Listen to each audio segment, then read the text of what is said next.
So இன்னைக்கு நம்ம video வந்து எதை பார்க்க போகிறோம்னா வந்துட்டு ரீசெண்ட் டைம்ஸில் நமக்கு வந்து வீடியோஸில் கமெண்ட்ஸ் ஆகட்டும் இல்லை வந்து இன்ஸ்டாகிராமில் மெசேஜ் ஆகட்டும். ஸோ அதில் ஒரு கொஸ்டின் தான். ஸோ பைக்கோட மைலேஜ் எப்படி இம்ப்ரூவ் பண்ணுறது அப்படின்றத வந்துட்டு இருக்கு. ஸோ அது எதனாலனா நான் ரீசெண்டாக எக்ஸஸ்ட் மாற்றினதால இதனால் மைலேஜ் அடி வாங்குமா அப்படின்ற டவுட்டில் வந்துட்டு மைலேஜ் நம்ம எப்படி இன்க்ரீஸ் பண்ணலாம் அப்படின்ட்டு ரெகுலராக கொஸ்டின் இருக்குது. ஸோ அதுதான் இந்த வீடியோ பார்க்க போகிறோம். So hi hello viewers, welcome back to channel Mugi. So பைக்கில் வந்து மைலேஜ் வந்து எப்படி இம்ப்ரூவ் பண்ணலான்ட்டு நான் ஒரு 15 டிப்ஸ் 15 பாயிண்ட்டை வந்து நான் வந்து நோட் பண்ணி வச்சிருக்கேன். ஸோ அதை வந்து ஒவ்வொன்றா டிஸ்கஸ் பண்ண போகிறோம். ஸோ இது நீங்கள் வந்து முதல்ல சொல்கிறேன், நீங்கள் வந்து இதில் பார்த்தீங்கன்னா 15 பாயிண்ட் நீங்கள் புதுசாக கேட்கறதா இருக்காது. நீங்கள் மேபி வந்து இதில் வந்து ஒரு நிறைய பாயிண்ட் ஒரு 5-6 பாயிண்ட் பார்த்தீங்கன்னா ஏதாச்சும் ஒரு மெக்கானிக் சொல்லியோ இல்லைனா வேறு ஏதாவது வீடியோவில் பார்த்தோ நீங்கள் வந்து கண்டிப்பாக கேள்விப்பட்டிருப்பீங்க. ஏன்னா அதெல்லாம் காமன் பாயிண்ட்ஸ். ஸோ அதை விட்டு கொஞ்சம் எக்ஸ்ட்ரா பாயிண்ட் அதில் வந்து நான் என்னோட ஓன் தாட்லேயே ஆட் பண்ணியிருப்பேன். ஸோ வீடியோவை ஸ்கிப் பண்ணாமல் ஃபுல்லாக எண்ட் வரைக்கும் பாருங்கள். அப்போ தான் வந்து நீங்கள் பைக்கோட மைலேஜை ப்ராப்பராக இம்ப்ரூவ் பண்ண முடியும். ஸோ ஃபஸ்ட்டு வந்து எது பார்க்க போகிறோம்னு பார்த்தீங்கன்னா வந்துட்டு எக்கனாமிக் ரைட் அதான் பார்க்க போகிறோம். எக்கனாமிக் ரைட்னா ஒன்றும் கிடையாது. நீங்கள் இப்போ வந்து முன்னாடி டைமில் அது முன்னாடி இல்லை, ஸோ இப்போ கூட இருக்குது. ஸோ எக்கனாமிக் பைக்ஸ் இருக்குல்ல, நார்மலாக ஒரு ஸ்ப்ளெண்டர் அவுட்டு இல்லை வந்து ஒரு ஸ்டார்ஸ் இந்த மாதிரி பைக்லாம் பார்த்தீங்கன்னா நீங்கள் வந்து ஆக்ஸலரேஷன் ஹையாக கொஞ்சம் பவராக கொடுத்தீங்கன்னா பவர் அப்படின்ட்டு அதில் வந்து ரெட் கலர் மார்க்கும் இல்லைனா நார்மலாக கொடுக்கும்போது எக்கனாமிக்னு க்ரீன் கலர் மார்க் லைட் தெரியும். ஸோ இந்த பைக்லாம் இருக்காது, கொஞ்சம் நார்மல் அந்த மாதிரி பைக்லாம் இருக்கும். ஸோ அது எதுக்காகன்னு பார்த்தீங்கன்னா நீங்கள் எக்கனாமிக்காக ரைட் பண்ணும்போது பெட்ரோல் வந்து ஆவரேஜாக கன்சியூம் பண்ணிகிட்டு இருக்கும். ஜாஸ்தி வந்து பெட்ரோல் வந்து செலவாகாது. அதுதான் வந்து எக்கனாமிக் மென்ஷன் பண்ணியிருப்பாங்க. ஸோ இந்த பைக்லலாம் இந்த மாதிரி பைக்லாம் மென்ஷன் ஆகிருக்காது.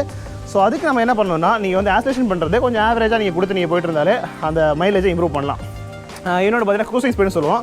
நம்ம ஒரு பைக் ஓட்டுறதோட இதான் ஒரு க்ரூசிங் ஸ்பீடாக இருக்கும். இந்த பைக்கு பார்த்தீங்கன்னா ஒரு 70-80 க்ரூசிங் ஸ்பீடாக இருக்கும். நம்ம இதை வந்து ஓவராக வந்து 100லேயே போயிட்டு வந்தீங்களா பெட்ரோல் வந்து கண்டிப்பாக வந்து ஹையாக கன்சியூம் பண்ணும்.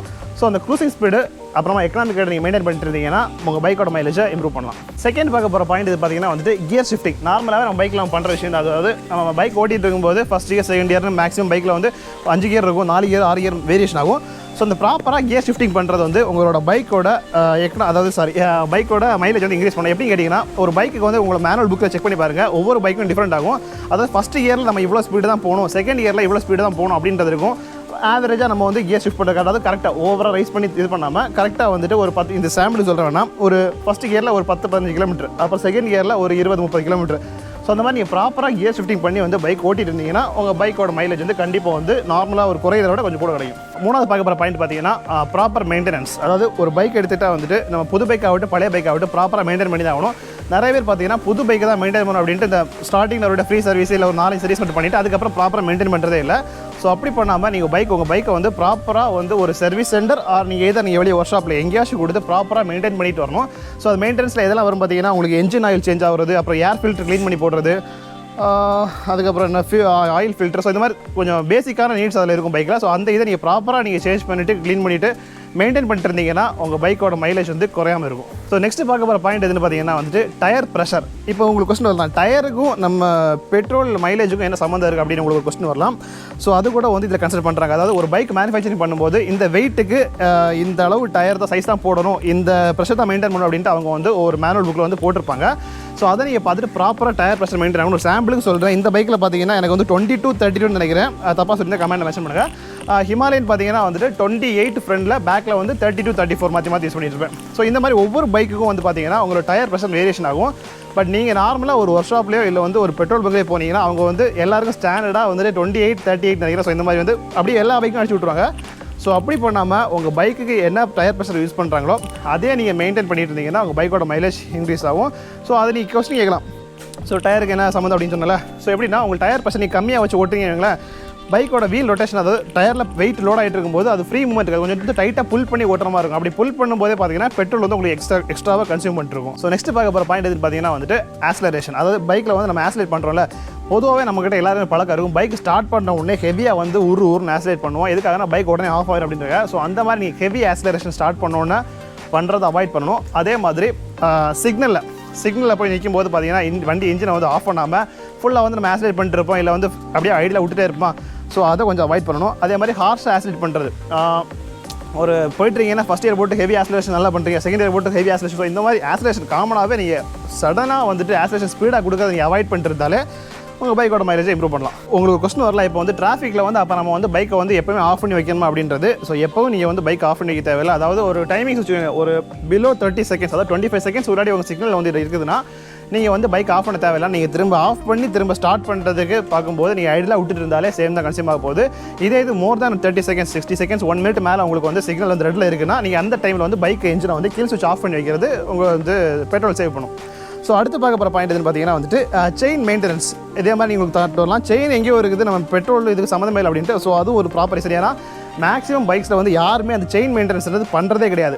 ஏன்னா நம்ம நார்மலாக எப்படி சும்மா இருக்குமா அப்படி ஏதாச்சும் அப்படி எப்போச்சும் கல்ட்டு விழுந்தா இது பண்ணுறது, லூஸான டைட் செயின் சேஞ்ச் பண்ணுறது அவ்வளோதான் பண்ணுவாங்களே தவிர ப்ராப்பராக மெயின்டைன் பண்ணுறதில்ல. ப்ராப்பர் மெயின்டெனன்ஸ் சொல்கிறேன்னா உங்கள் செயின் வந்து நீங்கள் வந்து தூக்கி பார்க்கும்போது ஒரு லெவல் தெரியும் உங்களுக்கு. இது ஆக்சுவலாக கொஞ்சம் வந்து லூஸாக தான் இருக்குது. ஸோ இந்த அளவு தான் மூவ்மெண்ட் இருக்க மாதிரி இருக்கணும். ஸோ இப்படி இருந்துச்சுன்னா உங்கள் செயின் கரெக்டாக இருக்குன்ட்டு. இன்னும் லூஸாக இருந்துச்சுன்னா நீங்கள் ப்ராப்பராக வந்து கொடுத்து இங்கே அட்ஜஸ்ட் பண்ணி செயினை வந்து டைட் பண்ணி கரெக்டாக வச்சுக்கணும். அதே மாதிரி ப்ராப்பராக செயினை க்ளீன் பண்ணி லூப் பண்ணுறது கூட வந்து பார்த்தீங்கன்னா உங்கள் பைக் மைலேஜை இம்ப்ரூவ் பண்ணும்.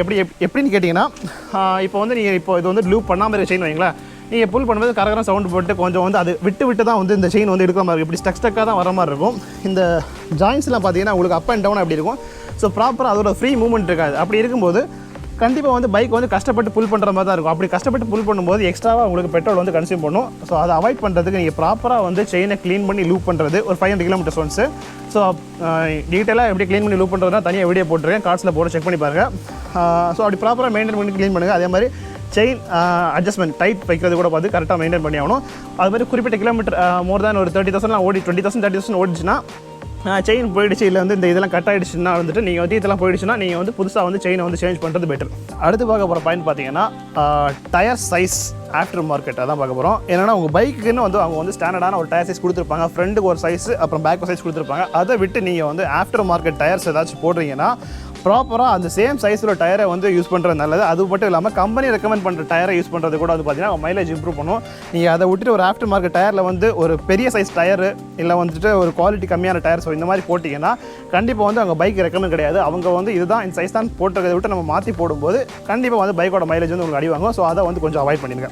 தென் அடுத்து பார்க்க போகிற பாயிண்ட் வந்துட்டு அன்வான்ட் பிரேக்கிங். ஸோ அது வந்து ஃப்ரண்ட் பிரேக்கில் நம்ம அவ்வளோ அப்ளை பண்ண மாட்டோம். ரியர் பிரேக்கில் பார்த்தீங்கன்னா எப்பவுமே அப்ளை பண்ணிருப்பேன். ஏன்னா நம்ம வந்து பைக் ரைட் பண்ணிட்டு இருக்கும்போது எப்பவுமே வந்து ஒரு பயத்தில் வந்து எல்லாருமே காலை வந்து இது மேலே வச்சுட்டு இருப்பாங்க. ஸோ அப்படி இருக்கும்போது சும்மா ஒரு லைட் ப்ரெஸ்ஸில் வந்து எப்பவுமே பைக் வந்து பிரேக்கிங் வந்து அப்ளை ஆகிட்டே தான் இருக்கும். அப்படி அப்ளை ஆகும்போது பிரேக்கை பிடிச்சிட்டே வண்டி ஓட்டினா என்ன நடக்குது தெரியல, உங்களுக்கு ஹையாக வந்துட்டு ஆக்சிலேட் பண்ண வேண்டியிருக்கும்.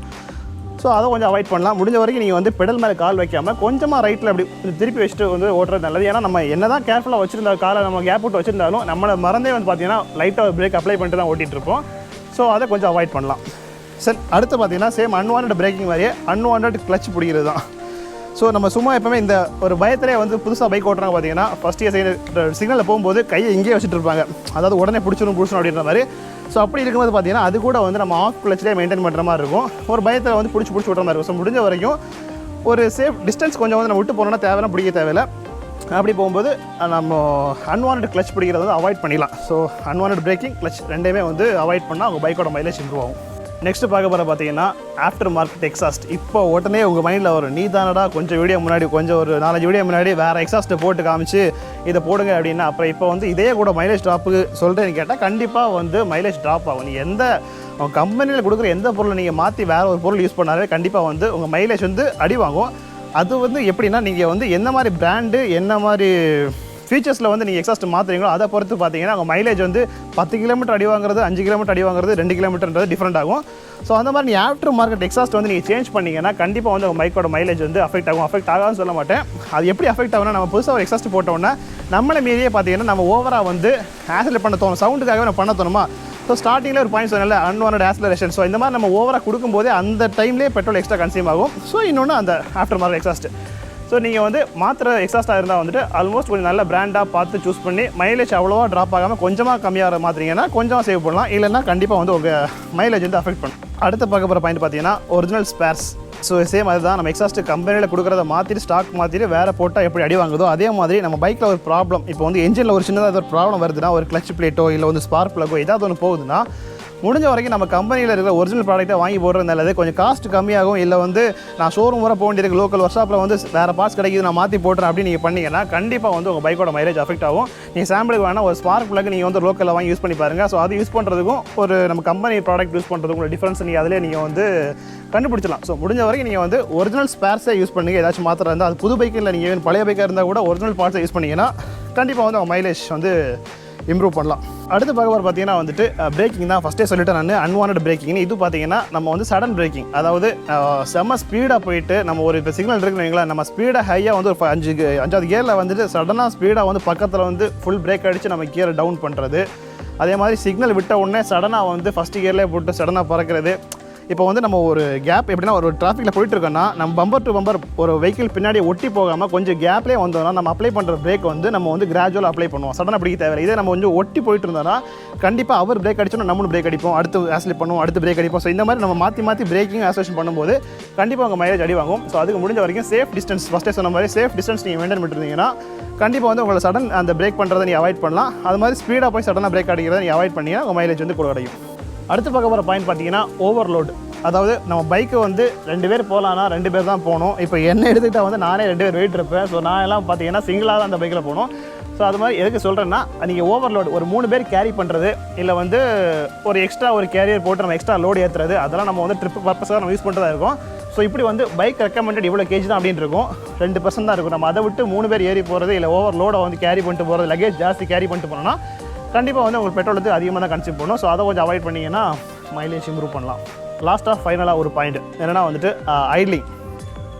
பைக்கு பொதுவாக வந்துட்டு பார்த்திங்கன்னா நம்ம ஆர்பிஎம் சொல்லுவோம்ல, ஒவ்வொரு பைக்கும் ஒவ்வொரு விதமான ஆர்பிஎம் இருக்கும். இப்போ இந்த பைக் எடுத்துகிட்டா எனக்கு தெரிஞ்சு 1000 இல்லை 1100 அதுக்குள்ள தான் இருக்கும். சாம்பிளுக்கு நான் சொல்கிறேன். ஸோ இது மாதிரி சில பைக் இப்போ நாங்கள் யூஸ் பண்ணுற ஆர்ஆர் ரிட்டன் பார்த்தீங்கன்னா வந்துட்டு ஸ்டார்டிங் ஆர்பிஎம் வந்துட்டு 2000 நினைக்கிறேன். ஸோ இது அது எப்படி நீங்கள் பார்க்கலாம்னா உங்கள் பைக்கில் வந்து 1 2 3 முள் போட்டிருப்பாங்க, லாஸ்ட் எண்டில் வந்து into 1000 ஆர்பிஎம் போட்டிருப்பாங்க. ஸோ அதை ப்ராப்பராக வந்து நீங்கள் 1000 ஆர்பிஎம் வச்சிங்கன்னா உங்கள் வண்டி வந்து ஆஃப் ஆகாமல் இருக்கும். 1000 கொஞ்சம் மேலே 1000லேருந்து கீழே வச்சிங்கன்னா கண்டிப்பாக வந்துட்டு 1000லேருந்து கீழே வச்சிங்கன்னா வந்து கண்டிப்பாக வந்து பைக் ஆஃப் ஆயிரும். ஸோ அதை ப்ராப்பராக வந்து உங்கள் பைக்கு என்ன கொடுத்துருக்காங்க ரெக்கமெண்டோ அந்த ஆர்பிஎம் மெயின்டைன் பண்ணணும். நீங்கள் வந்து இன்னும் நான் ஸ்பீடாக போகிறேன் அப்படின்ட்டு கொஞ்சம் ஆர்பிஎம் எல்லாம் வந்து அட்ஜஸ்ட் பண்ணி கார்பரேட்டர் பைக் நம்ம இங்கே அட்ஜஸ்ட் பண்ணலாம். இல்லைனா ஈஸினா நீங்கள் ஈஸியில் அட்ஜஸ்ட் பண்ணி உங்கள் ஆர்பிஎம் வந்து லெவலில் வந்து இன்க்ரீஸ் பண்ணி வைக்கிறதுனால கண்டிப்பாக வந்து பைக்கோட மைலேஜ் அஃபெக்ட் ஆகும். ஸோ அதை கொஞ்சம் ப்ராப்பராக மெயின்டைன் பண்ணிங்க. அவ்வளோதான் நான் சொன்ன டிப்ஸ். கரெக்டாக 15 ஸ்டார்டிங் சொன்னேன், பட் 15 பாயிண்ட் சொன்னான்றது தெரில. நான் ஓவராலாக அப்படியே கொஞ்சம் மிக்ஸ் பண்ணி சொல்லியிருப்பேன். ஸோ இது மாதிரி நீங்கள் இவ்வளோ மெயின்டைன் பண்ணி எனக்கு அந்த 2 கிலோமீட்டர் 3 கிலோமீட்டர் மைலேஜ் எனக்கு கூட கிடைக்கணுமா, இதுக்கு நான் மெயின்டைன் பண்ணாமலே விட்றேன் நீங்கள் நினச்சிங்கன்னா அது அவங்கவுங்க தாட்டு. இதெல்லாம் நீங்கள் மெயின்டைன் பண்ணி கண்டிப்பாக வந்து உங்களுக்கு ஒரு 3 கிலோமீட்டர் 4 கிலோமீட்டர் வந்து பைக்கில் மைலேஜ் வந்து கண்டிப்பாக உங்களுக்கு நார்மலாக கிடைக்கிற அளவுக்கு கூட கிடைக்கும். ஸோ இதனால் 3-4 கிலோமீட்டர் என்ன கிடைக்கும்னு பார்த்தீங்கன்னா நீங்கள் ரெகுலர் டெய்லி யூசேஜ் பைக் பண்ணுறவங்களா இருந்தீங்கன்னா ஒரு லிட்டருக்கும் 3-4 கிலோமீட்டர் பார்க்கும்போது நீங்கள் மாதம் கணக்கு ஒரு மாதம் ஒரு ஆகிற பெட்ரோல் எக்ஸ்பென்ஸ் பார்க்கும்போது கண்டிப்பாக ஒரு பெரிய பட்ஜெட்டாக தான் இருக்கும் உங்களுக்கு சேவ் பண்ண போகிறது. இன்னொன்று பைக் என்ஜின் சேஃபாக இருக்கும், எல்லாமே பைக் போதும் நல்லா இருக்கும் நீங்கள் மெயின்டைன் பண்ணிருந்தீங்கன்னா. அவ்வளோதான். வீடியோ வந்து பிடிச்சிருந்தா லைக் பண்ணுங்கள், கமெண்ட் பண்ணுங்கள். ஏதாச்சும் டவுட் இருந்தால் எக்ஸ்ட்ரா பாயிண்ட்ஸ் உங்களுக்கு தெரிஞ்ச பாயிண்ட் கமெண்ட் பண்ணுங்கள். இல்லை வந்து இதை எப்படி பண்ணலாம் என்ன இம்ப்ரூவ் அப்படின்னு டவுட் இருந்தால் கமெண்ட்டில் கேளுங்க. அதை விட்டு பர்சனலாக டவுட்னா வந்து இன்ஸ்டாகிராம் ஐடி மென்ஷன் பண்ணியிருப்பேன் டிஸ்கிரிப்ஷனில். ஸோ அங்கே போய் நீங்கள் கூட மெசேஜ் பண்ணி கேட்டுக்கலாம். முடிஞ்சோட இந்த வீடியோ வந்து நிறைய பேர் ஷேர் பண்ணுங்கள். ஸோ வந்து நிறைய பேருக்கு பைக் மைலேஜ் வந்து இம்ப்ரூவ் பண்ணுறதுக்கு ஒரு யூஸ்ஃபுல்லான விஷயமா இருக்குது. அவ்வளோதான். நம்ம இன்னொரு நாள் இன்னொரு வீடியோ சந்திக்கலாம். ஓகேவா? பாய், see you. Stay home, stay safe.